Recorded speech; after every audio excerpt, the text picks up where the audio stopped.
everybody. I'm going to show you something. So this is my one and only acting award thus far. And I got this a few years ago. And when I tell you that this is like one of the things that I adore, and if it were ever to go missing, I would be highly upset. I mean that. In today's story, we're definitely going to be talking about something similar. A story of an award that went missing. What? And unlike me, the actress performed for more than just like 500 to 1,000 people. She performed for millions, and her award went missing. So let's go ahead and take a little dive into the mystery of Miss Hattie McDaniel's missing Oscar. Welcome back to another episode of Digging in the Crates, a series powered by the Melanated archives.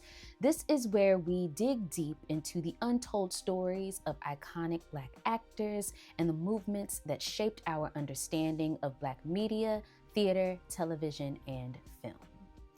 I'm Kendra Touche, or just Kendra.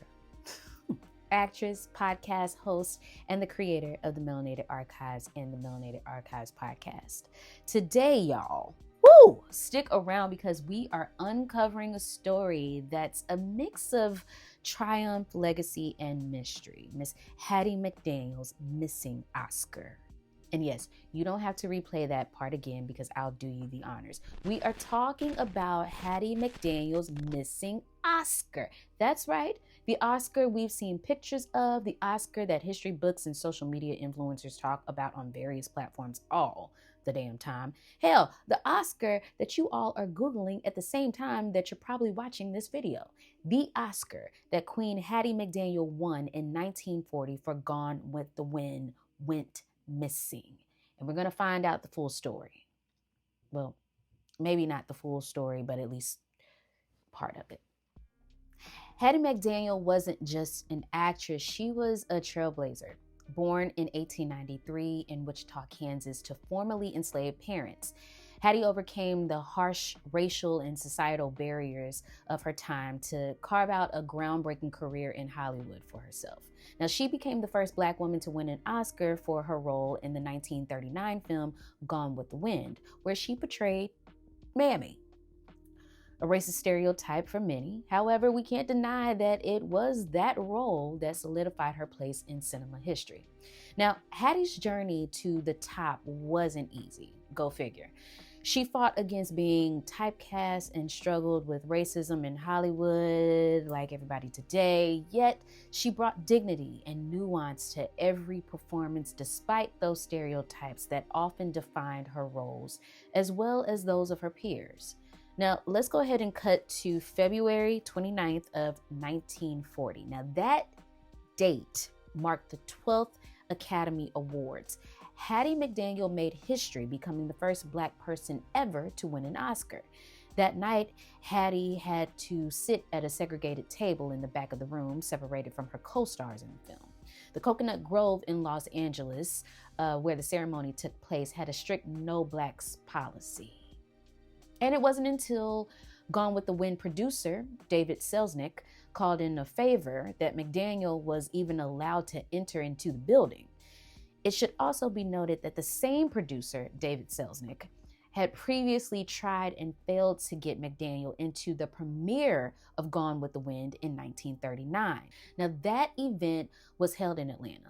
And of course, we all know that Georgia had strict segregation laws at that time. Now back to the Oscar night. It's believed that either Selznick himself or someone from MGM Studios wrote Hattie's acceptance speech. But the award she received that evening wasn't the gold statue we know today. It was a plaque, a small base with a modeled Oscar image, the standard for supporting actors and actresses at that time. Now, the speech itself went something like this. This is one of the happiest moments of my life. I shall always hold it as a beacon for anything I may be able to do in the future. However, Hattie's historic win was bittersweet. As the applause filled the Coconut Grove nightclub, Hattie returned to her seat tucked away once again at the back of the room, far from her white peers, because this moment of history didn't make up for the heavy weight of segregation at that time. After her win, Hattie took her Oscar plaque home to her stunning Mediterranean mansion in LA's Sugar Hill.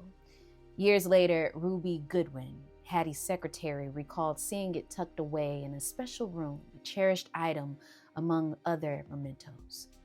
When Hattie McDaniel passed away in 1952, she left her Oscar to Howard University, where it was displayed proudly alongside Bilbo Jangle Robinson's bronze tap shoes.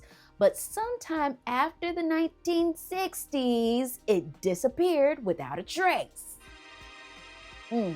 Over the years, rumors about the plaque's disappearance have surfaced. Some suggest that it was stolen or hidden during the campus protests of the 1960s. One story claims that a student threw it into the Potomac River in protest to the film's stereotypes.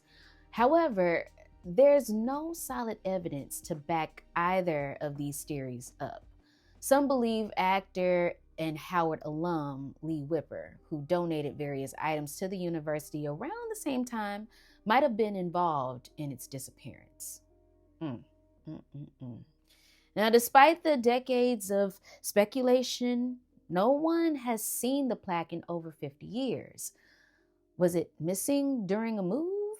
Is it tucked away in storage, or is it truly gone forever?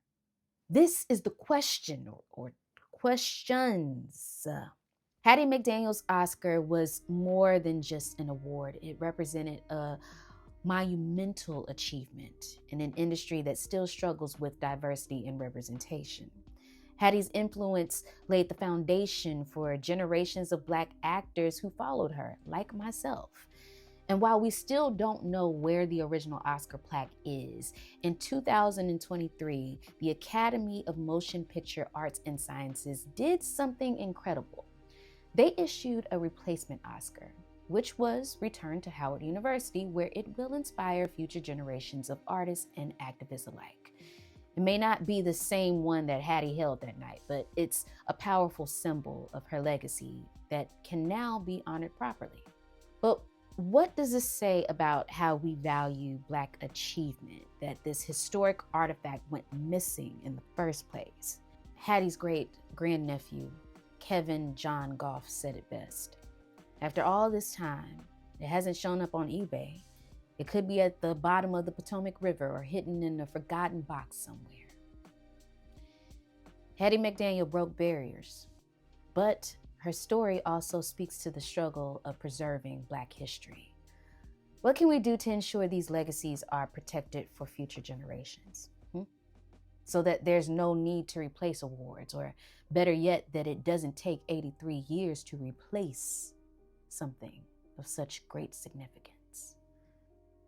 Let's continue telling Hattie's story. Who knows? Maybe one day the original Oscar will resurface.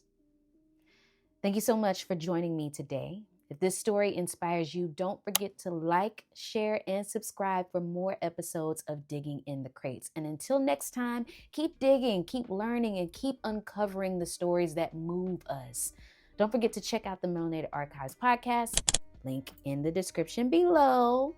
Check us out on all of our social media platforms, and remember to stay curious, stay empowered, and of course, stay melanated. Melanated isn't just a color, it's a mindset too. And as long as you can see in color, you can create a world full of diversity, equity, and true inclusion. Happy Black History Month, y'all. Let's go hard this year.